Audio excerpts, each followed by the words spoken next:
আল্লাহ পাক বলছেন এগুলো সব কিছুই প্রথম আকাশের অন্তর্ভুক্ত। এরপরে আছে দ্বিতীয় আসমান, তারপর তৃতীয়, তারপর চতুর্থ, এরকম করতে করতে 7 আসমান। ফেরেশতাদের তাওয়াফ করার জায়গা কাবাঘরের সোজা উপরে, এগুলো প্রথম আসমানের অংশ, প্রথম আসমানের সামান্য একটু অংশ মাত্র। এভাবে 7 আসমান এবং প্রত্যেক আসমানের মাঝখানে ডিস্টেন্স হচ্ছে 500 বছরের পথ। 7 আসমানের উপরে আছে কুরসি, ওয়াসিআ কুরসিয়ুহুস সামাওয়াতি ওয়াল আরদ। আল্লাহ পাকের কুরসি এই 7 আসমানকে ঘিরে আছে, সুবহানাল্লাহিল আযীম। এর উপরে আছে মহাসাগর, একটা সাগর। এগুলো বিশ্বাস করবেন এখন বললে? কালকে নাসা গবেষণা করে বের করলে বিশ্বাস করবে। কথা বুঝতে পারছেন না? এগুলো মোটেই বিশ্বাস করবে না মানুষ এখন। কিন্তু কাল যদি বলে যে অমুক একটা উপগ্রহ পাঠিয়েছিলাম, সে ছবি তুলে পাঠিয়েছে, মহাসাগর আছে, হ্যাঁ, তখন বিশ্বাস করবে হ্যাঁ আছে। প্রাণের অস্তিত্ব খুঁজে বেড়াচ্ছে মহাকাশে। আল্লাহ পাক আগেই বলেছেন অসংখ্য প্রাণ আছে মহাবিশ্বে, কিন্তু কোরআন বিশ্বাস করবে না।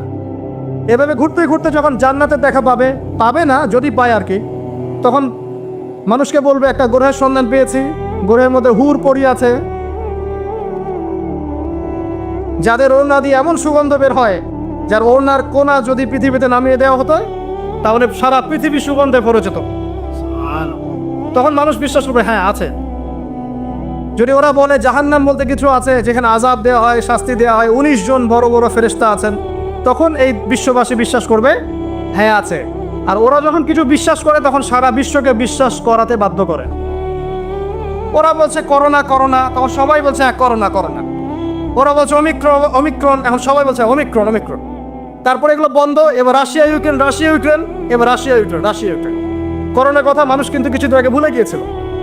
মাঝে মাঝে আবার মনে করায় দেয় আজকে এতজন মৃত্যুবরণ করেছে, আজকে এতজন আক্রান্ত, যেটা আপনি ভুলে না যান। পুরা মাইন্ড প্রোগ্রামিং, আপনার মাথা আমার মাথা প্রোগ্রামিং।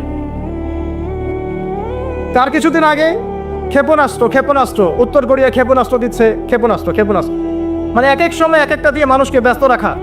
এখন ব্যস্ত রাখছে এই যে 1350 বিলিয়ন বছর আগের ছবি, ব্যস্ত থাকো এখন, এটা নিয়ে নাচো আর গাও। কয়েক মাস যাক, এই ফাঁকে তারা কিছু কাজ করবে। মানে আমি আমার এই ছোট ভাইকে বললাম আজকে আসতে আসতে, বিষয়টা এরকম, আমাদের বাসায় ছোট বাচ্চা আছে না, অনেক সময় ছোট বাচ্চারা অনেক জ্বালায় না, জ্বালায়, খুব জ্বালায়, মানে ঘ্যান ঘ্যান প্যান প্যান শুরু করে। তখন আমরা কি করি, বাধ্য হয়ে অনেক সময় দেখা যায় বাবা স্মার্টফোনটা নে, এই কার্টুনটা দেখ। আচ্ছা ঠিক আছে, আচ্ছা কার্টুন দেখতে বসে গেল, ও 1 ঘন্টা কার্টুন দেখছে। এই 1 ঘন্টা কিন্তু সে আর আপনাকে ডিস্টার্ব করবে না, আপনি রিল্যাক্সে আপনি কাজ করতে পারবেন। তাই বলে বাচ্চাদেরকে কার্টুনের অভ্যাস করায় না, আমি উদাহরণ দিচ্ছি একটা। আর যদি কার্টুন দেখাতেই হয়, ইসলামিক কোনো কার্টুন দেখায়। তো ওয়ার্ল্ড যারা নিয়ন্ত্রণ করে তারা বিশ্ববাসীর সাথে এরকম গেম খেলছে, এরকম কিছু প্রযুক্তি, এরকম কিছু মানে প্রলোভন বা আপগ্রেডেড কোনো ফিচার, এন্টারটেনমেন্ট আপনার সামনে দিয়ে দিয়েছে, এগুলো নিয়ে আমরা ব্যস্ত। এরকম ইস্যুগুলো দিয়ে দেয়, এগুলো নিয়ে আমরা ব্যস্ত। ওরা ওদের কাজ ঠিকই করছে। ইসরায়েল পুরো প্যালেস্টাইন দখল করার যে প্ল্যান, এদিকে এগিয়ে যাচ্ছে, আসছে, এগোচ্ছে। আমরা একটা একটা করে ইস্যু নিয়ে ব্যস্ত থাকি। যাই হোক, অনেক ভিতরে চলে যাচ্ছি। তো যেটা বলছিলাম যে এই 7টা আসমানের উপরে আছে কুরসি, তার উপরে মহাসাগর, তার উপরে আছে আরশে আজিম। যে আরশে আজিমের 8টা খুঁটি আছে। কয়টা খুঁটি? 8টা খুঁটি ধরে আছেন মাত্র 8 জন ফেরেশতা। সূরা হাক্কার মধ্যে এটা আছে। কোন সূরা? হাক্কা। এই 8 জন ফেরেশতা এটাকে বহন করে কিয়ামতের দিন নিয়ে আসবেন। সুবহানাল্লাহ। তো তাদের শক্তি চিন্তা করেন। আর একজন ফেরেশতার ফুৎকারে এই যে দেখছেন গ্যালাক্সির পর গ্যালাক্সি হাবিজাবি সব ধ্বংস হয়ে যাবে। একজন ফেরেশতার ফুৎকারের মাধ্যমে ধ্বংস হয়ে যাবে। এরপরে আল্লাহ বলছেন আফালা তুমিনুন আফালা ইউমিনুন, এরপরেও কি তোমরা ঈমান আনবে না? আওয়ালাম ইয়ারাল্লাযীনা কাফারু, কাফেররা কি লক্ষ্য করে দেখে না? আন্নাস সামাওয়াতি ওয়াল আরদা কানাতা রাতকান, এই 7টা আকাশ, মহাবিশ্ব এবং পৃথিবী একটা কেন্দ্রের মধ্যে ছিল, বিন্দুর মধ্যে ছিল। ফাফাতাকনাহুমা, আমি এটাকে বিভক্ত করে দিলাম, আমি বিভক্ত করে দিলাম। আল্লাহ বলছেন ফাফাতাকনাহুমা ওয়াজআলনা মিনাল মাই কুল্লা শাইইন হাই, এবং প্রত্যেক জীবন্ত প্রাণকে সৃষ্টি করলাম পানি দিয়ে। আমাদের কোষের মধ্যে সাইটোপ্লাজমে পানির পরিমাণ কত? কত পার্সেন্ট? নিউক্লিয়াসের মধ্যে পানির পরিমাণ কত পার্সেন্ট? বেশিরভাগই পানি। পড়াশোনা করেন, পানি দিয়ে তৈরি করে 70 to 80%। আফালা ইউমিনুন, এরপরে আল্লাহ বলছেন তবুও কি তারা বিশ্বাস করবে না? তো ওই আরশে আজিম ধরে আছেন 8 জন ফেরেশতা। তারপর আরশে আজিমের উপরে আল্লাহ রাব্বুল আলামিন। তো আল্লাহ রাব্বুল আলামিন এই যে প্রথম মহাবিশ্ব দেখছেন, এর ঊর্ধ্বে অবস্থান করছেন। তার মানে এখানে যে সময় চলছে, অতীত, এখানকার ভবিষ্যৎ, এখানকার বর্তমান, আল্লাহ পাক এই 3 কালের ঊর্ধ্বে অবস্থান করছেন। আল্লাহ পাক যখন বলছেন যে আবু লাহাব জাহান্নামে যাবে, আল্লাহ পাক দেখে দেখে বলছেন, এই যে ভবিষ্যৎটা আল্লাহ পাক দেখছেন, আবু লাহাব এখানে আছে, এখন ইন ফিউচার এখানে যাবে, এখানে গিয়ে সে জাহান্নামে যাবে। আল্লাহ চোখের সামনে সব। আমাদের কাছে মনে হচ্ছে অতীত, বর্তমান, ভবিষ্যৎ, আল্লাহর সামনে এগুলো কিছুই নাই। ওই যে নক্ষত্রের কথা বলা হচ্ছে, এটা অতীতকালের ছবি, কত বছর আগের ছবি, এত বিলিয়ন বছর আগের ছবি। মানে আপনি আমি আকাশে যা দেখি এগুলো পাস্ট টেন্স, অতীতকাল।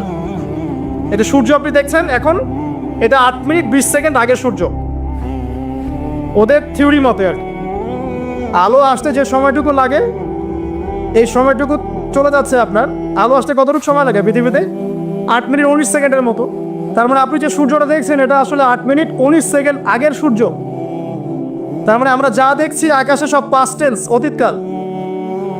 তাহলে যদি সূর্য থেকে পৃথিবীকে দেখা যায়, তাহলে ওরা পৃথিবীর অতীতকাল দেখবে। কথা কি বুঝতে পারছেন? আল্লাহ পাক এগুলো সবের ঊর্ধ্বে।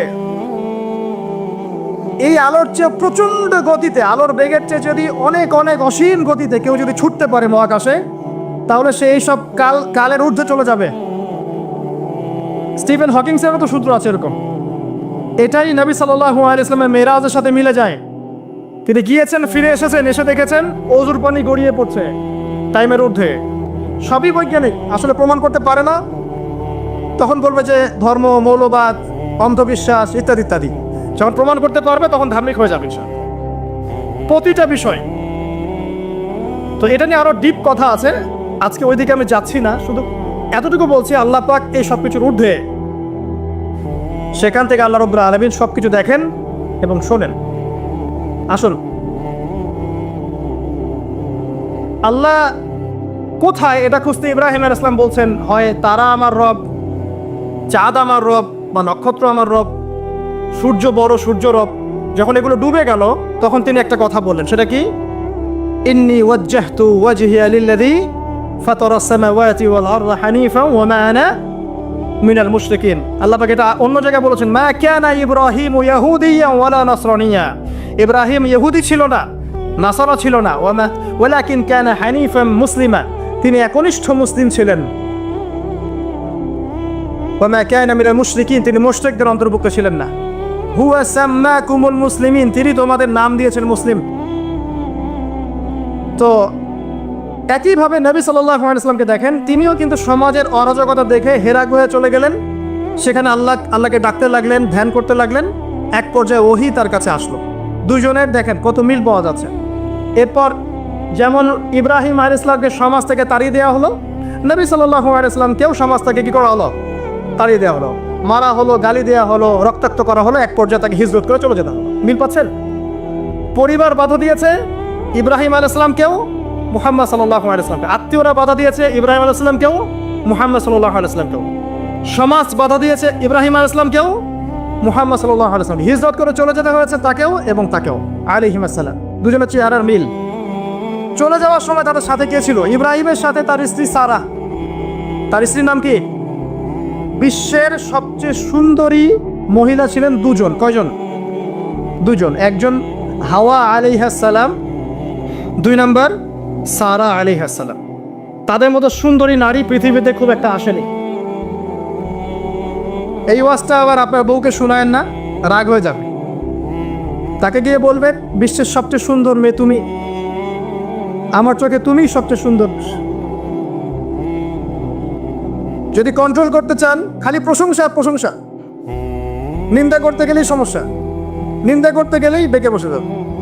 খালি প্রশংসা, তুমি অনেক সুন্দর, তোমার রান্না অনেক সুন্দর, তোমার রুচি অনেক ভালো, তুমি আছো বলেই আমার সব কাজ সুন্দর হচ্ছে। শুধু প্রশংসা। দেখবেন যে সব সুন্দর মতো চলছে, ঘুড়ি উঠছে আকাশে সুন্দর।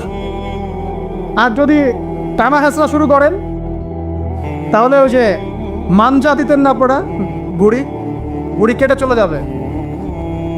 আর অন্য আরো ঘুড়ি যদি আকাশে থাকে তাহলে ওই ঘুড়ি ঘুড়ি ব্যাস লাগে কেটে চলে যাবে। কথা কি বুঝতে পারছেন? বোঝেন বোঝেন। যাও, এখন কিন্তু এই সময়টা চলছে, প্রত্যেক ঘরে ঘরেই ফিতনা আর প্রত্যেক ঘরে ঘরেই পরকীয়া। অতএব হৃদ্যতা ভালোবাসা বজায় রাখার চেষ্টা করতে হবে। আল্লাহ পাক তৌফিক দান করুন, আমিন। হিজরতের সময় তাদের দুইজনের সঙ্গী হচ্ছেন তাদের স্ত্রীরা। দেখেন, শুরুর থেকে নবী সাল্লাল্লাহু আলাইহি ওয়াসাল্লামের পাশে ছিল তার স্ত্রী খাদিজা রাদিয়াল্লাহু আনহা এবং ইব্রাহিম আলাইহিস সালামের পাশে তার স্ত্রী সারা আলাইহিস সালাম। আর খাদিজা রাদিয়াল্লাহু আনহার অবদান সম্পর্কে তিনি বলছেন যে আমার কথা যখন কেউ শুনতো না তখন খাদিজা আমার উপর ঈমান এনেছিল, অতএব তোমরা তাকে নিয়ে ভালো মন্দ বলো না। আর খাদিজা রাদিয়াল্লাহু আনহা সেই মহিয়সী নারী যাকে জিবরাইল আলাইহিস সালাম সালাম দিয়েছেন এবং তার জন্য জান্নাতে এমন একটা ঘর নির্মাণ করা হয়েছে যেই ঘরের মধ্যে কোনো শোরগোল নাই, কোনো রকমের শব্দ দূষণ নাই, সুকুন আর সালাম, পিস। আমাদের মা বোনদেরকে আল্লাহ খাদিজা রাদিয়াল্লাহু আনহার মতো বানিয়ে দিন, আমিন। এবার হিজরত তাকেও করতে হলো। তিনি করলেন মদিনায় সাল্লাল্লাহু আলাইহি ওয়াসাল্লাম। আর ইব্রাহিম আলাইহিস সালাম কোথায় করলেন? না, প্রথমে ফিলিস্তিনে। কোথায়? ফিলিস্তিনে। শাম দেশ বলা হয় ফিলিস্তিনকে। সেখানে গিয়ে যাওয়ার পথে একটা ঘটনা, যাওয়ার পথে একটু দাঁড়াই, যাওয়ার আগে একটা ঘটনা ঘটেছে, তারপরে একটা ঘটনা। যাওয়ার আগে ঘটনা কি? সমাজের লোকজন মূর্তি পূজা করছে, সূরা আম্বিয়ার মধ্যে আছে। আমি শর্ট করছি, নাহলে সময় বেশি লাগবে।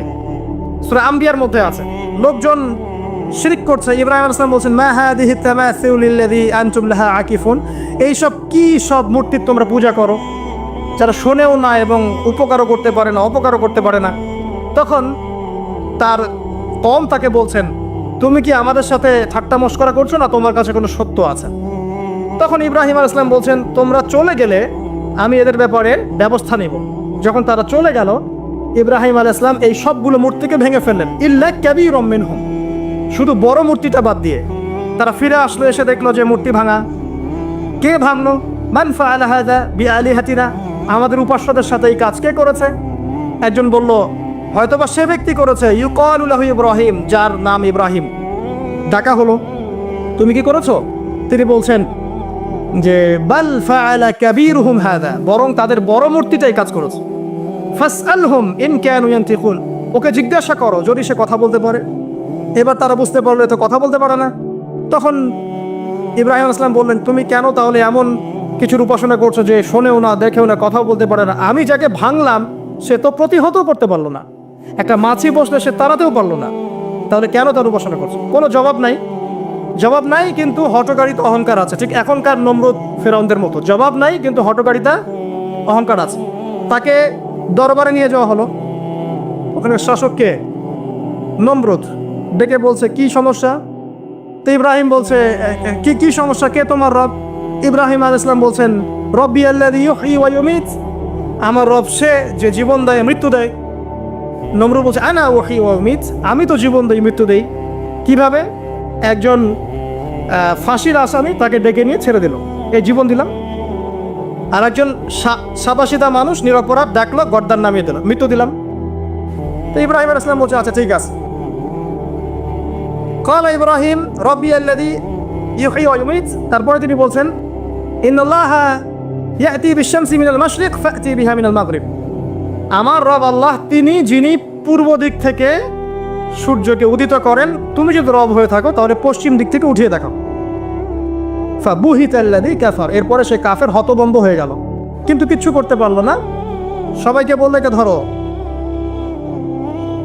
ওয়ানসুরু আলিহাতাকুম, তোমাদের ইলাহদেরকে সাহায্য করে একে ধরো। খুযুহু ওয়া হাররিকুহু, তাকে ধরো এবং আগুনে পুড়িয়ে দাও। ওই যে আগুনের কুণ্ডলি ফেলা হলো, এবার তাকে আগুন জ্বালানো হলো, তাকে আগুনে ফেলা হচ্ছে। আগুনে পড়ার সময় আল্লাহ রাব্বুল আলামিন তার কাছে পাঠালেন জিবরাইল আলাইহিস সালামকে, এসে বলছেন, হাজাতান ইনদি, তোমার কি কোনো হাজত আছে আমার কাছে? তখন ইব্রাহিম আলাইহিস সালাম বলছেন, না, আমার হাজত আল্লাহর কাছে আছেন। হাসবি আল্লাহ ওয়া নি'মাল ওয়াকিল, নি'মাল মাওলা ওয়া নি'মান নাসির, এই কথা বলার সাথে সাথেই আল্লাহ পাকের সাহায্য অবতারিত হয়ে পড়লো। আল্লাহ পাক বললেন, ইয়া নার, হে আগুন, কুনি বারদান ওয়া সালামান আলা ইব্রাহিম, ঠান্ডা হয়ে যাও, ইব্রাহিমের জন্য শীতল ঠান্ডা হয়ে যাও। ব্যাস, সবাই দেখলো যে ইব্রাহিম আগুনে পড়ে আছে কিন্তু উঠছে না। ঠিক এরকম পরীক্ষা নবী সাল্লাল্লাহু আলাইহি ওয়াসাল্লাম হয়েছে না? বদরে, উহুদে আল্লাহ সাহায্য এসেছে না? আল্লাহর ফেরেশতা এসেছে, তার মাধ্যমে সাহায্য হয়েছে। এক একজনের মানে মাত্রাটা ডিফারেন্ট ছিল, কিন্তু ঘটনা কিন্তু সেই। যাই হোক, এরপরে ইব্রাহিম আসলাম চলে যাচ্ছেন ওই কমিউনিটি থেকে। মিশরের এক বাদশা লম্পট, সে স্ত্রী সারাকে কিডন্যাপ করলো। এবার সারাকে তার সাথে খারাপ কিছু করার ইচ্ছা করা মাত্রই অবশ হয়ে সে পড়ে গেল, প্যারালাইজ 3 বার। এই জায়গায় এই বাদশা বুঝতে পারে যে এই মহিলা বা এই নারী কোনো সাধারণ কোনো নারী নয়। তখন তিনি ছেড়ে দেন তাকে এবং তার সাথে হাজেরা আলাইহিস সালামকেও হাদিয়া দিয়ে দেন। এই সময় ইব্রাহিম আলাইহিস সালাম নামাজে দাঁড়িয়েছিলেন। যখন তার স্ত্রী বিপদে পড়েছে এবং তিনি বিপদে পড়েছেন, তখন তিনি নামাজে দাঁড়িয়ে গিয়েছেন, ঠিক নবী সাল্লাল্লাহু আলাইহি ওয়াসাল্লামের মতো। তিনি বলতেন, যখনই আমি উদ্বিগ্ন হই তখনই নামাজে দাঁড়িয়ে যাই। আমরা যদি কোনো বিষয়ে টেনশনে পড়ি, উদ্বিগ্ন হই, তাহলে একটাই কাজ করবেন, নামাজে দাঁড়াবেন। সিগারেট ধরানোর দরকার নাই, টেনশনে স্মোক করার দরকার নাই, ড্রাগস নেওয়ার দরকার নাই, একটা মিউজিক ছেড়ে দেওয়ার দরকার নাই।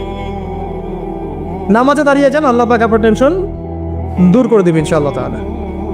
রব্বি হাবলি মিনাস সালিহিন ফাবাশশারনাহু বিগুলামিন হালিম। আল্লাহ বলেন, এরপর আমি তাকে একজন সহনশীল সন্তানের সুসংবাদ দিলাম।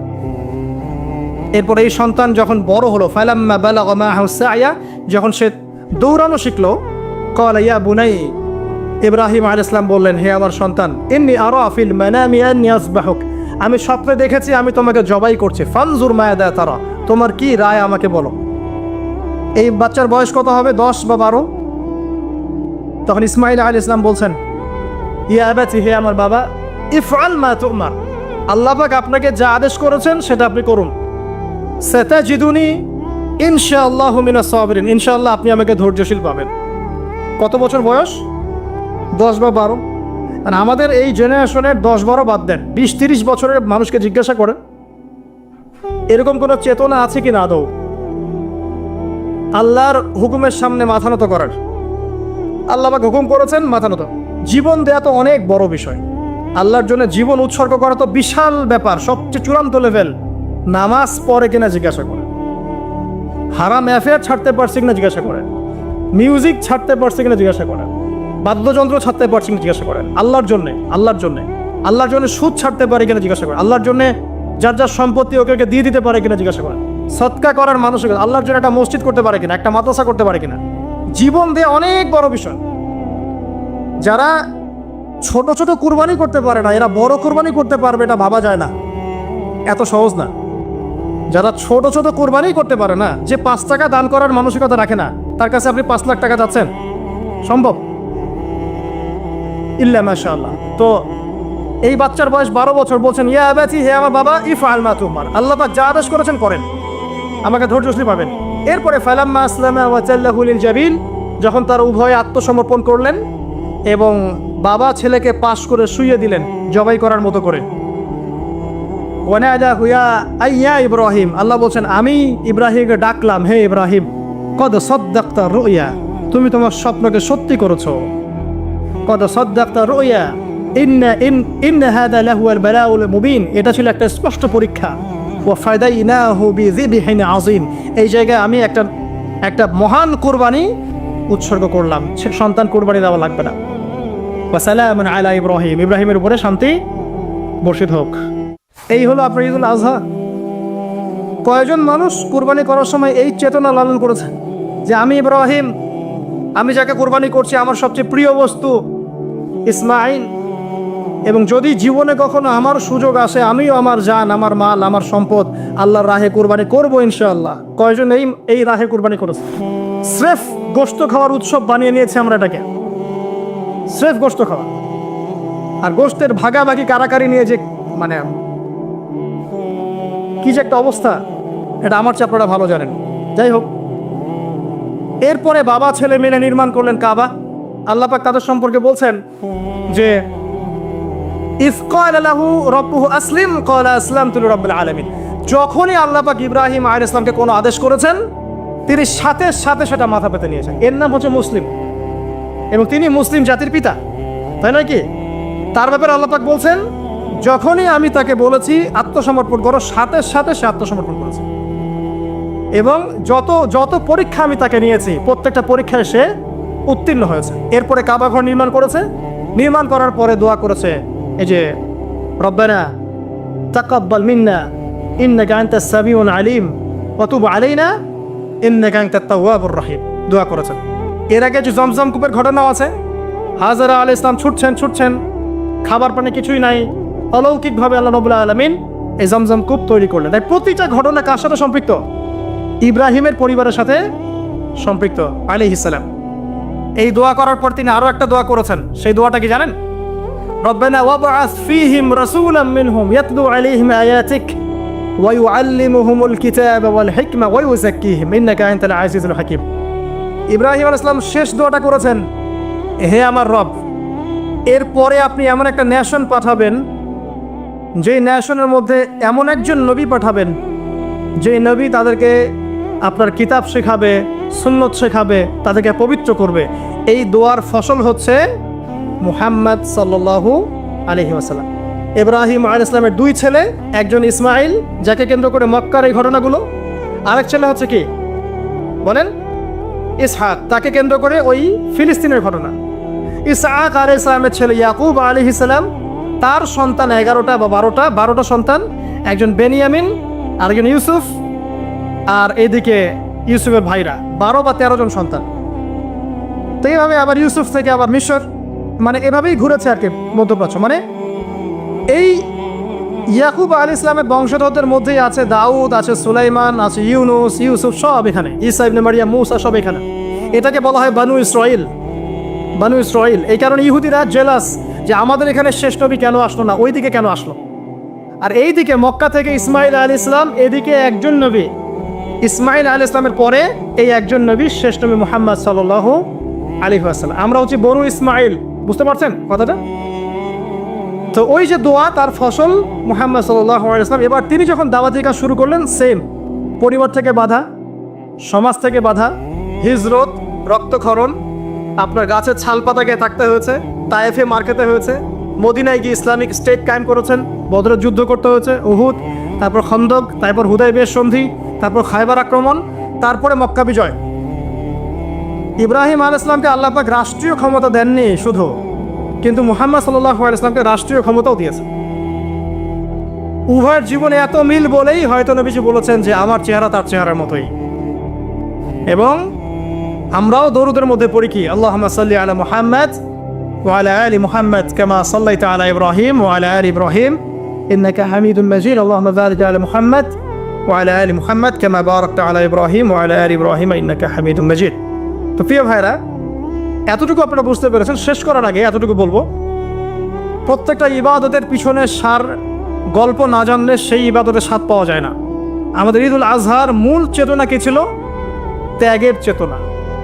আল্লাহর জন্য নিজের সবচেয়ে প্রিয় বস্তু কুরবানি করার মানসিকতা থাকতে হবে। আর আপনি নিজেকে প্রশ্ন করেন, আয়নার সামনে দাঁড়ান, আয়নার সামনে দাঁড়িয়ে প্রশ্ন করেন, আমার সবচেয়ে প্রিয় বস্তু কি? আমার সম্পদ, আমার বাড়ি গাড়ি, আমার চাকরি, আমার স্ত্রী সন্তান, আমার জমি জমা, বা আমার নিজের জীবন? এই তো। আমি বলছি না আপনি আপনার জীবন আল্লাহর পথে এখনই কুরবান করে দেন।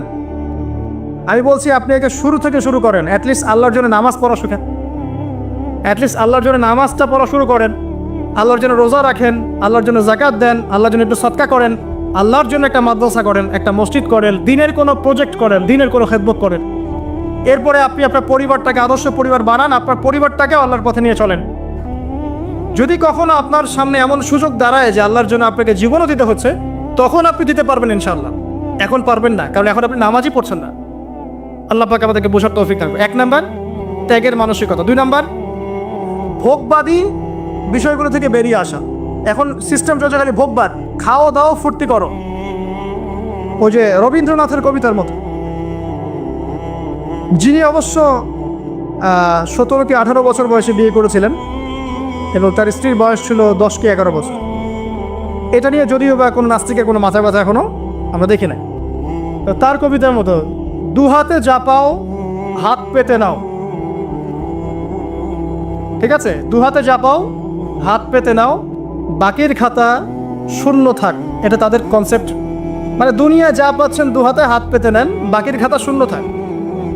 বাকির লোভে নগদ পাওনা কে ছাড়ে ভুবনে, লালন বলেছে, বাকির লোভে নগদ পাওনা দুনিয়াতে কে ছাড়ে। ঠিক পশ্চিমাদের একই কনসেপ্ট, খাওয়া দাওয়া ফুর্তি করো, ভোগ বিলাস করো, পরকাল বলে কিছু নাই। যদি হয়ও পরকাল তখন দেখা যাবে, বিষয়টা এমন, ঠিক আছে। আর আমাদের কনসেপ্ট কি, দিনের জন্যে যা পারেন সব ছেড়ে দেন, দিনের জন্য যদি দুনিয়া চলেও যায় যাক, বাকির খাতা পরকালের খাতা পূর্ণ হোক, এটা খালি থাক না, পরকালের খাতা যেন পূর্ণ থাকে, এটা আমাদের কনসেপ্ট। আল্লাহ পাক জাহান্নামের মধ্যে একজন ব্যক্তিকে ঢুকাবেন, 1 সেকেন্ড ঢুকাবেন, ওটা করবেন, মানে আল্লাহ পাকের 1 সেকেন্ড, এটা কত বছর আমি জানি না। আল্লাহ পাকের একদিন হচ্ছে 50,000 বছরের সমান। তো তাকে জিজ্ঞাসা করা হবে, দুনিয়াতে কি সুখে ছিলে? সে বলবে যে সুখ কি জিনিস আমি তো জানি না। সে ব্যক্তি পৃথিবীর সবচেয়ে সুখী ব্যক্তি ছিল, তাকে 1 সেকেন্ডের জন্য জাহান্নামে ঢোকানো হবে, বের করা হবে। সে বলবে সুখ কি আমি জানি না। আর আমরা মনে করি এখনকার যারা মিলিয়ন বিলিয়নের আছেন, হয়তোবা এরকম কেউ হতে পারে সেই ব্যক্তি, যে চোখের ইশারা করলেই এক দেশ দখল হয়ে যায়, ঠিক আছে। আর সবচেয়ে দুঃখী একটা মানুষকে আল্লাহ পাক ঢোকাবেন জান্নাতে, 1 সেকেন্ড ঢোকাবেন, বের করবেন। দুনিয়াতে কষ্টে ছিলে, সে বলবে যে কষ্ট কি জিনিস আল্লাহ আমি তো জানি না। তো চূড়ান্ত সফলতা এটা। এই জন্য ভোগবাদী দর্শন না, ইসলামের জন্য আল্লাহর জন্য ছাড় দিতে শেখেন, ত্যাগ করতে শেখেন। 3 নাম্বার, পরিবারের আদর্শ ঠিক করতে হবে। দেখেন ইব্রাহিম আলাইহিস সালামের পরিবার, মা হাজারা, সন্তান ইসমাইল, বাবা ইব্রাহিম। যতক্ষণ পর্যন্ত আমাদের পরিবারের কর্তারা ইব্রাহিমের মতো হচ্ছেন না, মায়েরা হাজারার মতো হচ্ছেন না, আর আমরা সন্তান যারা আছে আমরা ইসমাইল আলাইহিস সালামের মতো হতে পারছি না, টিকটক প্রজন্মই থেকে যাচ্ছি, ততদিন পর্যন্ত ইসলামের বিজয় সম্ভব না, ঠিক আছে। আর নবী মুহাম্মদ সাল্লাল্লাহু আলাইহি ওয়াসাল্লাম ইব্রাহিম আলাইহিস সালামের দোয়ার ফসল। আমাদের সামনে দায়িত্ব হচ্ছে তার রেখে যাওয়া এই দিনটাকে বাঁচানো, এই দিনটার প্রচার করা, এই দিনটার প্রসার করা, নিজের জানমাল অর্থ সম্পদ যা আছে এগুলো দিয়ে দিনের কোনো খেদমত বা কল্যাণ আঞ্জাম দেওয়ার চেষ্টা করা। এতে করে ইনশাআল্লাহ আমাদের ক্ষুদ্র ক্ষুদ্র প্রচেষ্টাগুলো যখন একত্রিত হবে, দিন ইসলাম আস্তে আস্তে ইনশাআল্লাহ তাআলা বিজয়ী হবে। একদিনে ইসলামের পূর্ণাঙ্গ বিজয় সম্ভব না। আমরা ঈদ উল আজহা এবং ইব্রাহিম আলাইহিস সালাম, তার পরিবার এবং নবী সাল্লাল্লাহু আলাইহি ওয়াসাল্লামের সাথে যে মিল, এগুলো থেকে যে শিক্ষাগুলো অর্জন করলাম, আল্লাহ পাক আমাদের সবাইকে এগুলোর উপর আমল করার তৌফিক দান করুন। ইব্রাহিম আলাইহিস সালাম শিরকের সাথে আপোষ করেন নাই, আমরাও যেন শিরকের সাথে আপোষ না করি। তিনি আদর্শ পরিবার গড়েছেন, আমরাও যেন গড়ার চেষ্টা করি।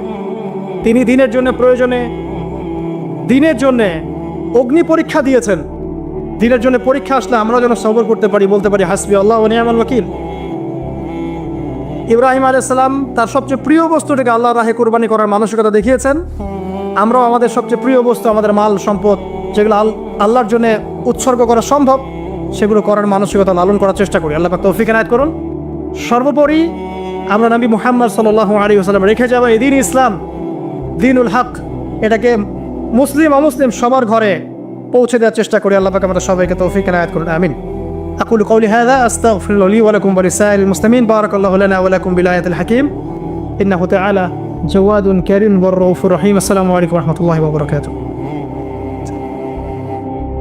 শো অফের কোনো দরকার নাই। আর এই ভার্চুয়াল জগৎটা, ফেসবুক অনলাইনের জগৎটা আমাদেরকে শিখিয়েছে কথার, কাজের চেয়ে কথা বেশি, আর যতটুকু করব তার চেয়ে শো অফ বেশি। করব 5%, শো অফ 100%। দেখবেন অল্প একটু কাজ মানুষকে না জানানো পর্যন্ত শান্তি হচ্ছে না। আমি ঘুম থেকে উঠেছি, কোন কাপড় পরলাম, ব্যাস তুললাম, কি খাচ্ছি তুললাম, কি রান্না করলাম ছবি তুললাম, কোথায় যাচ্ছি, কি মাছ কিনলাম তুললাম, রিক্সাওয়ালাকে 5 টাকা বকশিস দিচ্ছে, ওইটা ভিডিও করে দেখাচ্ছে, দিলাম, ঠিক আছে। শুধু বাথরুমে কি করে সেটা হয়তো বা দেখা হয়নি এখন, নাকি সেটাও দেখা যায়? মেবি সেটাও হয়তো দেখা যায়। তো যেটাই করে, স্ত্রী বিয়ে করেছে, বিয়ে করলো নিজে, মোহর দিল নিজে, মেয়ে পছন্দ করলো নিজে, বিয়ে নিজে করলো, সারা জীবন বউকে খাওয়াবে পড়াবে সে নিজে, অথচ দেখবে সারা দুনিয়ার মানুষ। টিকিট আপনি কাটলেন আর সিনেমা দেখলো সবাই। কি বুঝলেন? সবকিছু শো অফ। দিনের জন্য কিছু করব, ত্রাণ দিচ্ছি, শো অফ। যাচ্ছি, এই যে ত্রাণ রেডি করা হচ্ছে, প্যাকেট করা হচ্ছে, এইটা হচ্ছে সেটা হচ্ছে, সব কিছু শো অফ। আর এটাতে মানুষ এতটা অভ্যস্ত, কোনো কোনো ক্ষেত্রে এগুলো না করলে মানুষ বিশ্বাসও করে না যে আসলে এটা হচ্ছে কিনা।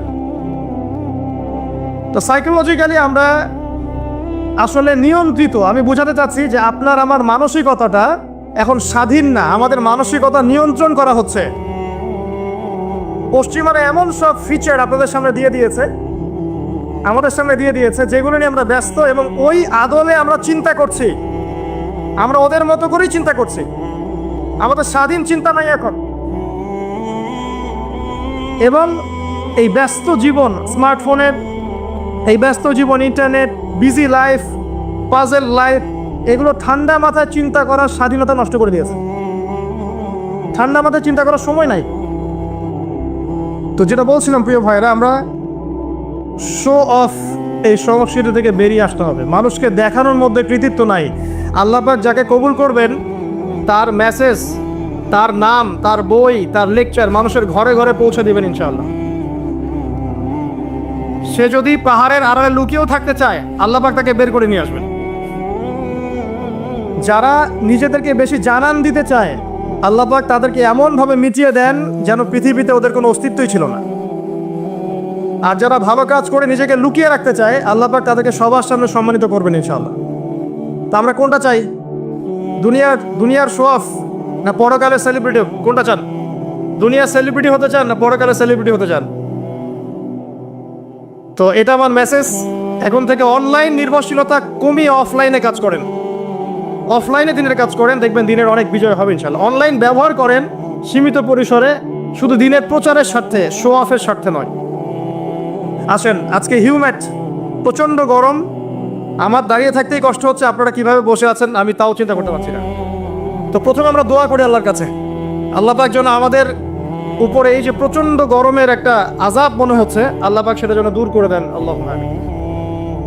আল্লাহ পাক যেন আমাদের উপরে তার রহমতের বৃষ্টি বর্ষণ করেন। আমিন। আল্লাহুম্মা আগিসনা, আল্লাহুম্মা আগিসনা, আল্লাহুম্মা আগিসনা। হে আল্লাহ, আপনি আমাদের উপরে বৃষ্টি বর্ষণ করুন। আমিন। মুষলধারে উপকারী বৃষ্টি আল্লাহ আপনি আমাদের উপর বর্ষণ করুন। আমিন। এর মধ্যে ছিলাম জ্যামে, 3-4টা জ্যাম ক্রস করে আসতে হয়েছে। 3 ঘন্টা আমি ড্রাইভ করে এসেছি, এসে খুতবা, লেকচার। তা আমার কাছে মনে হলো যে রাস্তাঘাটের যে অবস্থা, তাতে গভর্নমেন্ট থেকে একটা বই পাবলিশ করা উচিত এবং সেই কিতাবটা, বইটা স্কুল কলেজে পড়ানো উচিত। কি সেটা? কিভাবে রাস্তায় চলাচল করতে হয়। বেশিরভাগ মানুষ আমরা এটা জানি না, রাস্তায় কিভাবে চলাচল করতে হয়, কোন সিগন্যালের অর্থ কি, কোন সাইনের অর্থ কি। প্রতিনিয়ত দুর্ঘটনা ঘটছে মুহূর্তের মধ্যে, আজকে 10টা, কালকে 20টা, পরশুদিন 50টা। আর আমরা মেনেও নিয়েছি স্বাভাবিকভাবে রাস্তায় নামলে মরতে হয়। রাস্তাঘাটে কিভাবে চলাচল করতে হয়, কোন সিগন্যালের অর্থ কি, রুলস এন্ড রেগুলেশনস কি, কিভাবে চললে দুর্ঘটনা কমবে, এটার বেশি গুরুত্ব ছিল। কথা বুঝতে পারছেন? যাই প্রিয় ভাই, আজকে লম্বা আলোচনা করতে পারবো না। একটা বিষয় আমি শুধু মনস্থির করেছি এটা বলার জন্যে। অতি সম্প্রতি আমরা ঈদুল আজহা অতিবাহিত করেছি।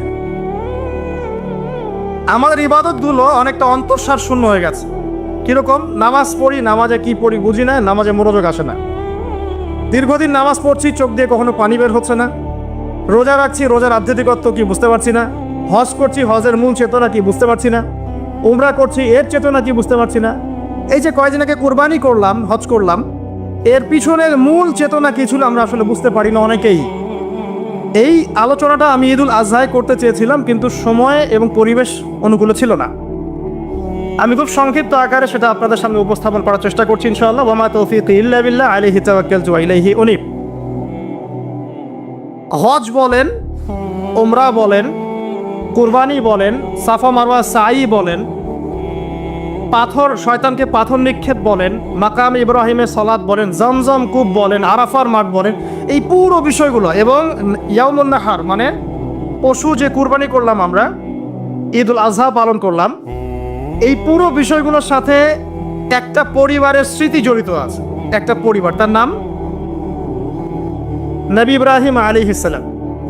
একটু আগে আমরা দরুদ পড়েছি, আল্লাহুম্মা সাল্লি আলা মুহাম্মদ, হে আল্লাহ মুহাম্মদ সাল্লাল্লাহু আলাইহি ওয়াসাল্লামের প্রতি আপনি শান্তি বর্ষণ করুন। ওয়া আলা আলি মুহাম্মদ, মুহাম্মদ সাল্লাল্লাহু আলাইহি ওয়াসাল্লামের পরিবারের উপরেও, কামা সাল্লাইতা আলা ইব্রাহিম, ঠিক যেমনি আপনি শান্তি বর্ষণ করেছিলেন ইব্রাহিম আলাইহিস সালামের উপরেও এবং তার পরিবারবর্গের উপরেও, একইভাবে পরেরটুকু, কামা বারাকতা আলা ইব্রাহিম।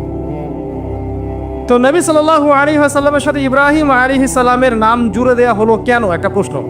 এখানে অন্য কোনো নবীর নাম কেন এলো না? নবী সাল্লাল্লাহু আলাইহি ওয়াসাল্লাম এবং ইব্রাহিম আলাইহিস সালামের জীবনের মধ্যে সবচেয়ে বেশি মিল ছিল। অন্য নবীদের চাইতে ইব্রাহিম আলাইহিস সালামের সাথে তার জীবনের সবচেয়ে বেশি মিল ছিল। যখন মেরাজে নবী সাল্লাল্লাহু আলাইহি ওয়াসাল্লাম গিয়েছেন আল্লাহ পাকের সাথে সাক্ষাৎ করতে, তখন তিনি বলেছিলেন ফিরে এসে যে আমি সপ্তম আসমানে বাইতুল মামুরের সাথে হেলান দেয়া অবস্থায় ইব্রাহিম আলাইহিস সালামকে দেখেছে। আমি আবার বলছি, আমি সপ্তম আসমানে পার হয়ে বাইতুল মামুর কি?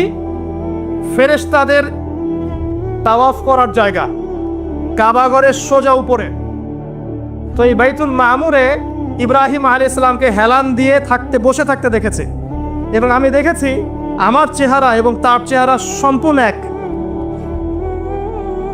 মানে আমাদের নবী মুহাম্মদ সাল্লাল্লাহু আলাইহি ওয়াসাল্লাম এবং আমাদের নবীগণের পিতা আবুল আম্বিয়া ওয়াল মুরসালিন ইব্রাহিম আলাইহিস সালাম, তাদের দুইজনের চেহারা ছিল একই রকম। চেহারা একই রকম, একটা রূপক অর্থ হতে পারে, সেটা হলো তাদের জীবনের প্রতিটা ক্ষেত্রেই মিল আছে। আচ্ছা, একটু বলেই দিই মাঝখানে, রাসূলুল্লাহ সাল্লাল্লাহু আলাইহি ওয়াসাল্লাম মেরাজে হঠাৎ সুঘ্রাণ, নবী সাল্লাল্লাহু আলাইহি ওয়াসাল্লাম বলছেন কোত্থেকে আসছে এটা? জিবরাইল আলাইহিস সালাম উত্তর দিচ্ছেন, এটা হচ্ছে ফেরাউনের মেয়ের চুল আঁচড়ে দিত একজন দাসী, যার হাত থেকে একদিন চিরুনি পড়ে গিয়েছিল। সে বলেছিল বিসমিল্লাহ বলে চিরুনি উঠিয়েছে, উঠে আবার আচরণ শুরু করেছে। এখন এর মেয়ে শুনে ফেলেছে বিসমিল্লাহ বলে উঠিয়েছে। সেই মেয়ে ফেরাউনকে বলল যে আপনাকে বাদ দিয়ে এই দাসী আরেকজনকে ইলাহ মানছে। তখন সেই দাসীকে গ্রেপ্তার করা হলো। তুমি কার উপাসনা করছো, কার ইবাদত করছো? সে দাসী বলছে আমি এক আল্লাহর ইবাদত করি। কে আল্লাহ? যে আল্লাহ আমাকে সৃষ্টি করেছেন, যে আল্লাহ আমার রব, যে আল্লাহ আপনারও রব। ফেরাউনকে মুখের উপর বলে দিল। এবার ফেরাউন তাকে ধরে বলছে ফিরে আসো তোমার মতাদর্শ থেকে, না হলে তোমাকে জীবন্ত আগুনে পুড়িয়ে মারবো। কি বলছে? আগুনে পুড়িয়ে মার। তো সে ফিরে আসে না। তখন ফেরাউন দেখলো তার সন্ততি আছে কিনা। সন্তানরা আমাদের সফট কর্নার না, সন্তানকে ডেকে আনা হলো। দুইটা কি তিনটা বাচ্চা। বলছে ফিরে আসো, আমাকে ইলাহ বলে স্বীকার করো, না হলে তোমার সন্তানদেরকে আগুনে ফেলে দিব। সেই মহিলা বলছে আমার তো মাত্র 3টা সন্তান, আমার যদি এর চাইতেও বেশি সন্তান থাকতো তারপর আমি ফিরে আসতাম না।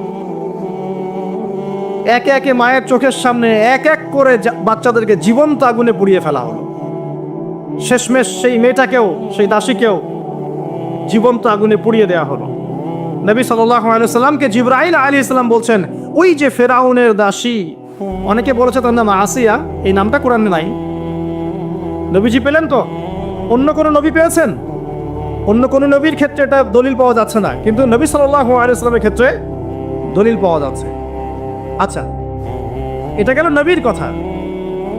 এই ঘটনা ঘটেছে মূসা আলাইহিস সালামের যুগে, আর নবী সাল্লাল্লাহু আলাইহি সাল্লাম ঘ্রাণ পাচ্ছেন মেরাজে। চিন্তা করতে পারেন কত বছর আগে ঘটনা ঘটেছে, আমরা জানতামই না। কিন্তু যদি মেরাজে নবী সাল্লাল্লাহু আলাইহি সাল্লামের কাছে সুঘ্রাণটা না আসতো। সুবহানাল্লাহ। এরপর কি? এটা তো নবীর ক্ষেত্রে গেল। সাহাবীদের ক্ষেত্রে কি হয়েছে?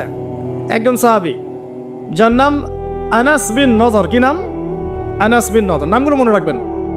উহুদের মাঠে বিশাল যুদ্ধ হচ্ছে, আমরা জানি যুদ্ধের মধ্যে প্রথম দিকে মুসলিমরা প্রায় জয়লাভ করেই ফেলেছিল, কিন্তু একটা ভুল, অনলি একটা ভুল। কি ভুল?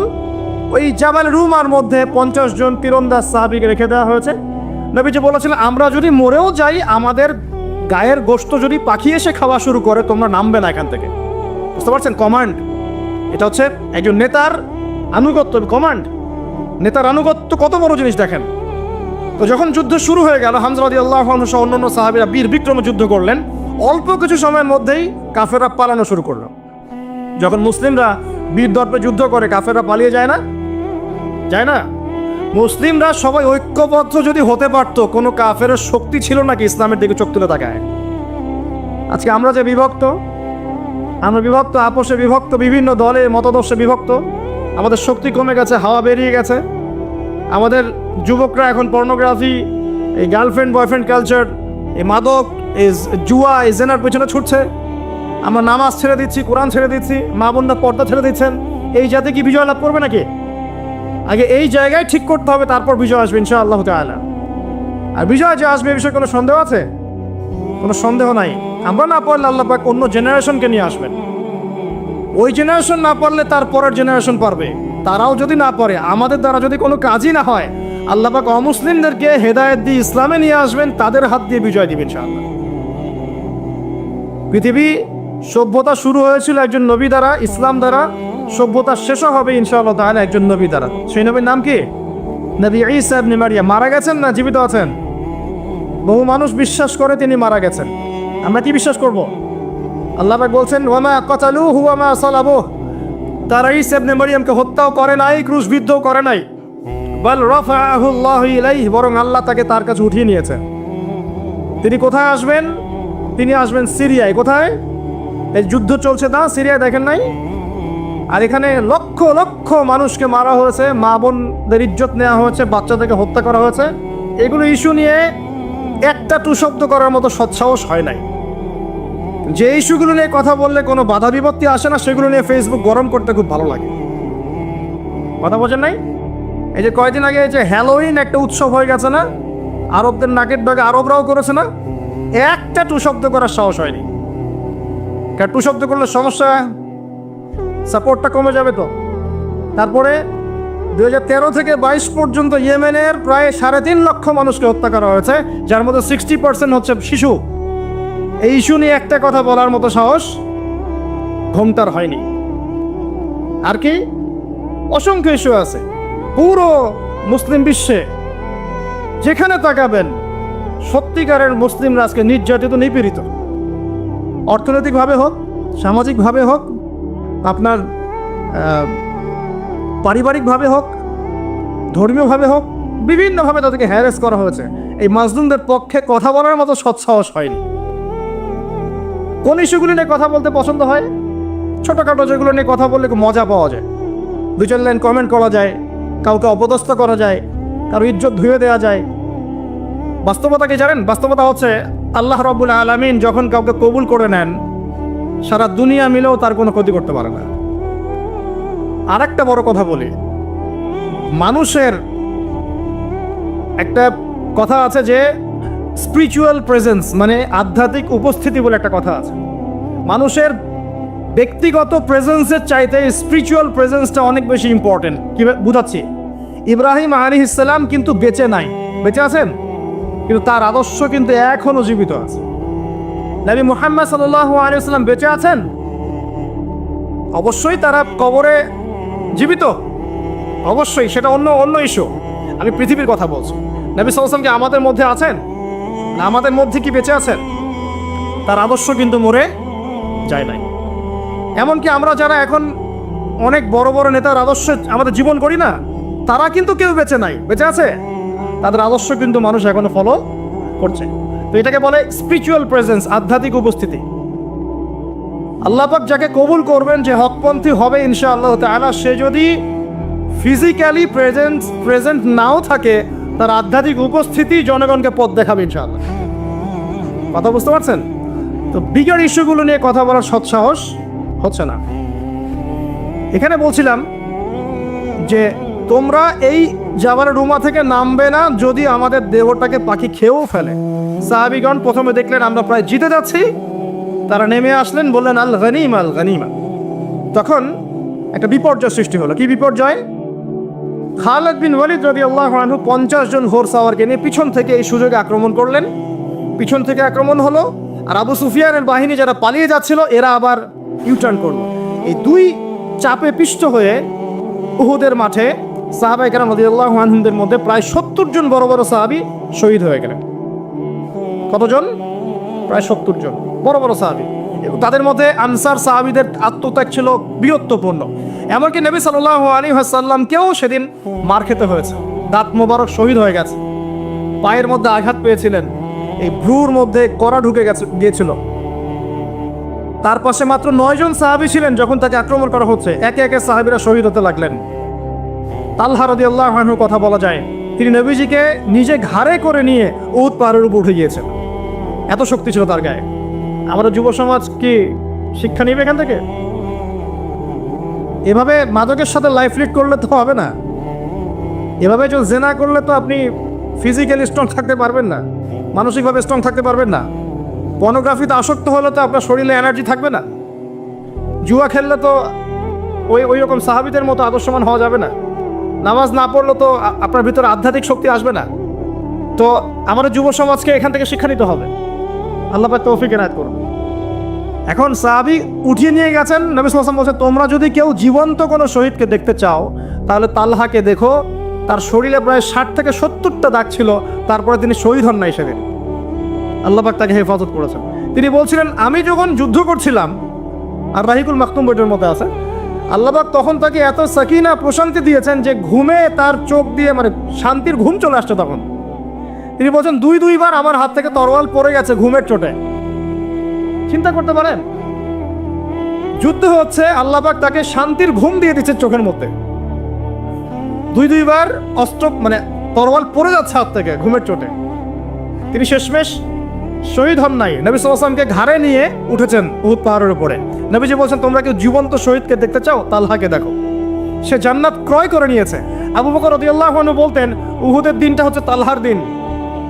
তালহা যে বীরত্ব দেখিয়েছে উহুদের দিনে, সে এই কাজ দিয়েই ইনশাআল্লাহ জান্নাত ক্রয় করে নিয়েছে। কথা বুঝতে পারছেন?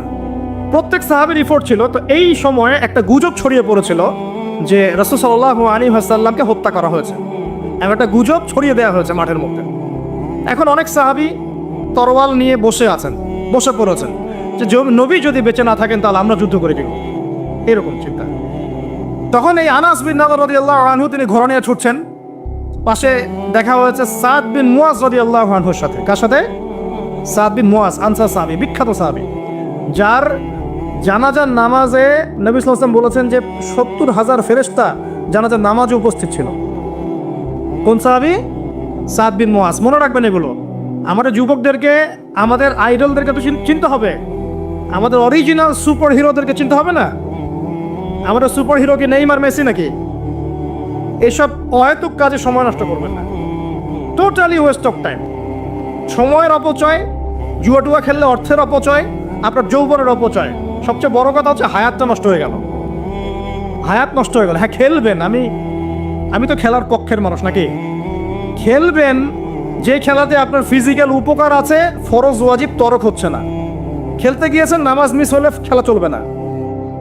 ফিজিক্যাল স্ট্রাকচার ঠিক রাখার জন্য, স্ট্যামিনা বাড়ানোর জন্য, ফিজিক্যালি ফিট থাকার জন্য আপনি কায়িক খেলা কিছু খেলতে পারেন। এই খেলাগুলোর মধ্য দিয়ে আপনার ফরজ ওয়াজিবকে তরক করা যাবে না। এইগুলো খেলা দেখতে বসলে আমাদের কোনো উপকার আছে? ফিজিক্যাল খেলছে ওরা আর আমরা গোল গোল করে চিল্লাচ্ছি, কোনো উপকার আছে? জাস্ট একটা চোখের ক্ষুধা, কিছু না। অথচ আপনি যদি সকালবেলা উঠে 10 রাউন্ড দিতেন পদ্মার পরে, উপকার ছিল। তো যেটা বলছিলাম যে সাহাবী সাদ বিন মুয়াজ রাদিয়াল্লাহু আনহু পাশে। এখন আনাস বিন নদর রাদিয়াল্লাহু আনহু বলছেন, আনাস বিন নদর রাদিয়াল্লাহু আনহু ঘোড়া নিয়ে ছুটছেন। কি ব্যাপার, তোমরা বসে আছো কেন? সাহাবীরা বলছেন, রাসূল সাল্লাল্লাহু আলাইহি ওয়াসাল্লাম যদি বেঁচে না থাকেন আমরা যুদ্ধ করে কি করব? তো আনাস বিন নদর রাদিয়াল্লাহু আনহু বলছেন যে যদি মুহাম্মদ সাল্লাল্লাহু আলাইহি ওয়াসাল্লাম সত্যি শাহাদাত বরণ করে থাকেন তাহলে আমরা এখানে বসে থেকেই কি করব? চলো আমরাও যুদ্ধ করে শহীদ হয়ে যাই। এবার তিনি ঘোড়া নিয়ে ছুটলেন। সাদ বিন মুয়াজ বলছেন, আপনি কোথায় ছুটছেন? আপনি অদম্য গতিতে কোথায় ছুটছেন? তখন আনাস বিন নাদর রাদিয়াল্লাহু আনহু তিনি বলছেন, আল্লাহর কসম করে বলছি, আমি উহুদের ওই প্রান্তর থেকে জান্নাতের ঘ্রাণ পাচ্ছি। টাটকা দলিল, দেখে নেন। নবী পেলেন, সাহাবিও পেলেন না? এর পরের কোনো মানুষ কি পেয়েছেন? দেখি, ইমাম বুখারীর নাম শুনেছেন? নাম শুনেছেন তো? সহিহ বুখারী কার কার বাসায় আছে? মাশাআল্লাহ। একটা কথা বলে দেই, যারা বিগিনার, ইসলামে যারা বিগিনার প্র্যাকটিস করছেন নতুন, শুরুতেই সহিহ বুখারী হাতে নিয়ে পড়া শুরু করবেন না। কেন নসিহতটা করলাম এটা আপনি পরে বুঝতে পারবেন। মনে করেন আপনি মেডিকেল সায়েন্স সম্পর্কে জানতে যাচ্ছেন, শুরুতেই কি আপনি বড় লেভেলের কোনো বই নিয়ে বসবেন পড়তে? এটা কি হবে? আপনি গ্র্যাজুয়ালি আগাতে হবে। প্রথমে রিয়াদুস সালেহিনের মতো বই বা হাদিসে আরবাইন, বুলুগুল মারাম, মিশকাত, ফয়জুল কালাম, এই টাইপের বইগুলো পড়ে পড়ে আগে আপনি আপনার জ্ঞান গরিমাকে বাড়াবেন, আরবি শিখবেন, এবারত পড়া শিখবেন, নাহু সরফ জানবেন, তারপরে আস্তে আস্তে আস্তে ওস্তাদের কাছে গিয়ে এগুলো পড়বেন। এবং এগুলোর মধ্যে সব কিছু বুঝতে পারবেন জরুরি না, অনেক কিছু আপনি বুঝতে পারবেন না। যেটা বুঝতে পারবেন না, আলেম ওলামার কাছে গিয়ে জিজ্ঞাসা করবেন। একা একা পণ্ডিতি করতে যাবেন না। একা একা পণ্ডিতি করতে গিয়ে বহু মানুষ বিভ্রান্ত হয়ে গেছে। একা পণ্ডিতি করতে গিয়ে কেউ কেউ বলছে যে কোরআন মানি, হাদিস মানি না, বলছে না? অনেকে বলছে তাকদির বলতে কিচ্ছু নাই। অনেকে বলছে তাকদিরই সব, কর্মের কোনো স্বাধীনতা নাই। একদল বলছে যে লা ইলাহা ইল্লাল্লাহ মুখে পড়লেই হবে, আমলের কোনো দরকার নাই। আরেকদল বলছে যে কবিরা গুনাহ করলেই কাউকে হত্যা করা যায়। মানে মানুষ বিভ্রান্ত হচ্ছে। আবার নতুন একদল টাটকা, এটা বলছে যে নবী সাল্লাল্লাহু আলাইহি ওয়াসাল্লামই শেষ নবী নন, আরও নবী আসতে পারে না। নাউজুবিল্লাহ। একা একা পণ্ডিত হওয়া যাবে না, আলেম ওলামার সোহবত লাগবে। আলেম থেকে বিচ্ছিন্ন হবেন না। আমি যদি আপনাকে বলি যে আপনি কোরআন হাদিস জানতে চান, মনে করেন একটা এক্সাম্পল দিয়ে ওইদিকে যাচ্ছি, এদিকে মনোযোগ দেন। মনে করেন আমার এক ভাই নামাজ পড়তে এসেছে, আজকে ফজরের নামাজ ধরেন, তো রাতে সারা রাত ঘুম হয় নাই, সেজদা দিয়েছে, যখন সেজদায় ঘুমিয়ে গেছে বেচারা। এখন বেচারা ঘুম থেকে উঠে বলছে আমার নামাজ হলো কি না, এক সেজদা তো ঘুম দিয়ে কাটালাম।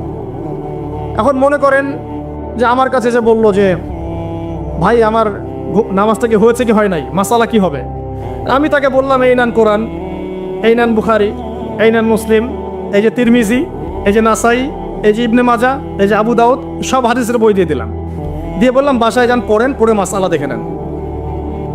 বলেন তো এটা কি হবে?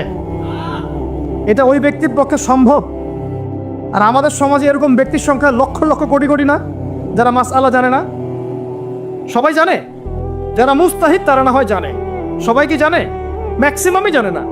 তাহলে ওই ভাই যে আমাকে জিজ্ঞাসা করলেন আর আমি যে বললাম একটা মাসআলা, সে আমাকে ফলো করলো, এটা কি তার অন্যায় হয়েছে? এটা কি তার জন্য হারাম?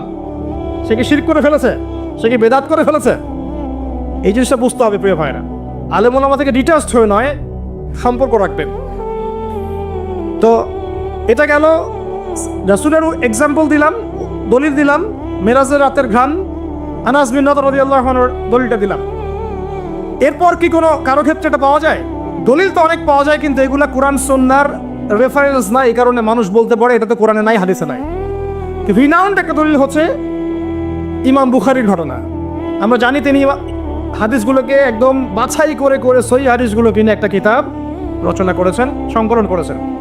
তার ইন্তেকালের পরে তার যে কবর, সেখান থেকে মেশকাম্বরের গন্ধ আসা শুরু করে। এটা রিনাউন্ড ঘটনা, সবাই জানে, জিজ্ঞাসা করে দেখে। বড় বড় সালাফি আলেমরাও তাদের অনেকের গ্রন্থের মধ্যে এটা এনেছেন। এরপরেও কি সম্ভব? এই যুগে কি এটা সম্ভব? মাওলানা তারেক জামিল নাম শুনেছেন? তারেক জামিল হুজুর হাফিজাহুল্লাহ, আল্লাহ পাক তাকে দীর্ঘ নেক হায়াত দারাজ করুক। দেখবেন তিনি এই কয়েকদিন আগে সফর করেছেন, দাওয়াতি তাবলীগের সফর। মুয়াজ বিন জাবাল রাদিয়াল্লাহু আনহুর কবরের পাশে দাঁড়িয়েছেন। কবরের পাশে দাঁড়িয়ে তিনি সুঘ্রাণ পাচ্ছেন। পাওয়ার পরে তিনি চেক করছেন যে এটা কি কাপড় থেকে আসছে নাকি এটা মাটি থেকে আসছে, কোত্থেকে আসছে। তখন তিনি চলে গেলেন, গিয়ে আবার একটা সফর করে পরের দিন আবার আসলেন। এসে দেখেন সেম ঘটনা। তিনি বলছেন যে এটা কোত্থেকে আসছে। খাদেম তিনি বলছেন যে 2 দিন আপনি এসেছেন, এটা তো আমরা যতদিন থেকে এখানে আছি প্রত্যেক দিন আমরা পাচ্ছি, আলহামদুলিল্লাহ। এখন এগুলো ঘটনার তো আপনি মারেফতের ঘটনা, আল্লাহ পাকের কারামাত, এগুলোর তো আপনি অথেন্টিক প্রোটেস্ট্যান্ট ব্যাখ্যা দিতে পারবেন না। পারবেন? ব্যাখ্যা দিতে পারবেন না। বিষয়টা হচ্ছে যে মানুষ জান্নাতি, হামজা রাদিয়াল্লাহু আনহু কি জান্নাতি না জাহান্নামী? হামজা রাদিয়াল্লাহু আনহু কি জান্নাতি না জাহান্নামী? হামজা রাদিয়াল্লাহু আনহু একজন সাইয়্যিদুশ শুহাদা, শহীদদের সর্দার। উহুদের মাঠের শহীদ যারা আছেন তারা কি জান্নাতি না জাহান্নামী? হাদিসে এসেছে যখন কেউ আল্লাহর রাস্তায় যুদ্ধ করে শহীদ হয় তার আত্মাটাকে আল্লাহ পাক জান্নাতের সবুজ পাখির মধ্যে রেখে দেন এবং সেখানে সে জান্নাতে ঘুরে বেড়ায়, যা ইচ্ছা ফল খেয়ে বেড়ায়। এখন নিঃসন্দেহে উহুদের সাহাবীরা সব জান্নাতি। এখন জান্নাতি কোনো মানুষের কবর থেকে যদি ঘ্রাণ আসে, সেই ঘ্রাণটাকে জাহান্নাম থেকে আসবে নাকি বোকা? কথা বলেন। জান্নাতি কোনো মানুষের কবর থেকে যদি সত্যি সত্যি ঘ্রাণ আসা শুরু করে আর কিছু মানুষ সেটা পায়, সেই কবর থেকে কি জাহান্নামের গন্ধ আসবে না জান্নাতের গন্ধ আসবে? আর যদি আমরা বলি যে মাশাআল্লাহ মদিনার পরিবেশটা পুরো জান্নাতি পরিবেশ, তার মানে কি মদিনাকে জান্নাতের সাথে তুলনা করা হলো? কথা বোঝেন নাই? আমরা যদি বলি বাহ মদিনার পরিবেশটা মাশাআল্লাহ জান্নাতি, এই কথার মধ্য দিয়ে কি মদিনাকে জান্নাতের সাথে তুলনা করা হয়েছে? কিসের সাথে কি মিলে তালগোল পাখি অনলাইন গরম করে আল্লাহ ভালো জানে। আমি খুবই ইন্টেলেকচুয়াল লেভেল দেখে আমি খুবই হতাশ যে মানুষের ইন্টেলেকচুয়াল লেভেল এত নিচু হতে পারে। আর কোরআনে যে আল্লাহ পাক বলেছেন জান্নাত এমন জায়গা যা কোনো চোখ দেখে নাই, কোনো কান শোনে নাই, কোনো হৃদয় কল্পনা করে নাই, এই আয়াত কি আমরা জানি না? এই আয়াত আমরা জানি না? সুবহানাল্লাহ। আর মনে করেন আপনি মুআয বিন জাবাল রাদিয়াল্লাহু আনহুর কবরের কাছে গিয়েছেন, আপনি সুঘ্রাণ পেয়েছেন, এর মানে কি আপনি কবর পূজারী হয়ে গেছেন? কেউ পেয়েছে কেউ পায় নাই, আল্লাহু আ'লাম। আল্লাহ পাক যাকে ইচ্ছা তাকে পাওয়াবেন, যাকে ইচ্ছা না তাকে পাওয়াবেন না, এটা আল্লাহ পাকের ইখতিয়ার। আল্লাহ পাক যদি কাউকে পাওয়ান, আপনি সেখানে বিতর্কে সৃষ্টি করছেন কেন? বড় বড় ইস্যু নিয়ে কোনো কথা নাই, পেট্রো ডলার নিয়ে দুটো কথা বলতে পারেন না, ইয়েমেনের বোম্বিং নিয়ে দুটো কথা বলতে পারেন না, আরবের বিভিন্ন কারাগারে বড় বড় শায়েখরা যে কারাগারে পচে পচে মরছে তাদের নিয়ে দুটো কথা বলতে পারেন না, হলয়ের উৎসব চোখের সামনে হয়ে গেল, দুটো কথা বলতে পারলেন না। সুবহানাল্লাহ। মানুষ দিন দিন কাদিয়ানি হয়ে যাচ্ছে, কেউ শিয়া হয়ে যাচ্ছে, কেউ এই যে আহলে কোরআন হয়ে যাচ্ছে, কত ফেরকা, কথা বলার সুযোগ নাই, কথা বলার ইস্যু নাই। মানে দিনের সব কাজ করা শেষ, এখন এই ক্ষুদ্র ক্ষুদ্র বিষয়গুলো আমাকে দেখতে হবে। এখানে মূল বিষয়টা কি? মূল বিষয় হচ্ছে হিংসা। এক নম্বর কি? হিংসা। 2 নম্বর পরশ্রীকাতরতা। 3 নম্বর অহংকার। এবং 4 নম্বর কিছু উপকার হলে, যুবকদের একটা ফ্লো সৃষ্টি হলে এটাকে থামিয়ে দেওয়ার চেষ্টা করা।